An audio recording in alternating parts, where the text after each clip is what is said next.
এবার শেখ হাসিনার গুণ কীর্তন করে গাওয়া আবুল সরকারের এই গানটি নিয়ে নতুন করে শুরু হয়েছে আলোচনা। মহান আল্লাহকে নিয়ে কটূক্তির অভিযোগে ধর্ম অবমাননার মামলায় বর্তমানে কারাগারে রয়েছেন এই বাউল শিল্পী। ধর্মপ্রাণ ও দেশের সাধারণ মানুষ যখন আবুল সরকারের বিচার চাইছেন, তার মুক্তির দাবি তুলছে বাম ও প্রগতিশীল হিসেবে পরিচিত কিছু সংগঠন, যাদের একজন লেখক ও চিন্তক ফরহাদ মজহার, যিনি বলেছেন আবুল সরকারকে গ্রেফতার করা মানে তাকেও গ্রেফতার করা, কারণ আবুল সরকার ফ্যাসিবাদ বিরোধী প্রতিটি আন্দোলনে সম্মুখ সারিতে ছিলেন। কিন্তু নতুন করে ছড়িয়ে পড়া এই ভিডিওতে দেখা যাচ্ছে একটা সময় শেখ হাসিনার প্রশংসা করে গান গেয়েছিলেন এই বাউল শিল্পী।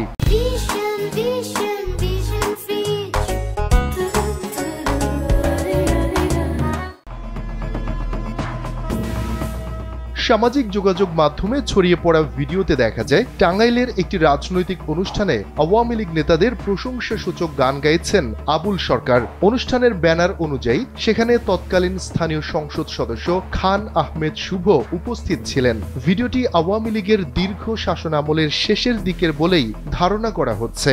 গানের পাখি বিডি নামের একটি ইউটিউব চ্যানেল 2024 সালে গানটি আপলোড করে, যে চ্যানেলে আবুল সরকারের আরো বেশ কিছু গান রয়েছে।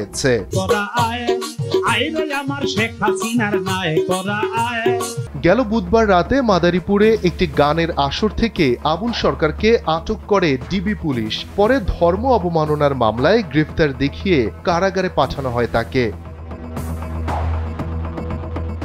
এরপর আবুল সরকারের মুক্তির দাবিতে মানিকগঞ্জে মানববন্ধন ডাকেন তার ভক্ত অনুসারীরা। একই স্থানে তার বিচারের দাবিতে পাল্টা বিক্ষোভ কর্মসূচি দেন স্থানীয় মুসল্লিরা। এ সময় আবুল সরকারের সমর্থকদের সঙ্গে বাক বিতণ্ডায় জড়িয়ে পড়েন তারা। এতে মারধরের শিকার হন বেশ কয়েকজন বাউল সমর্থক।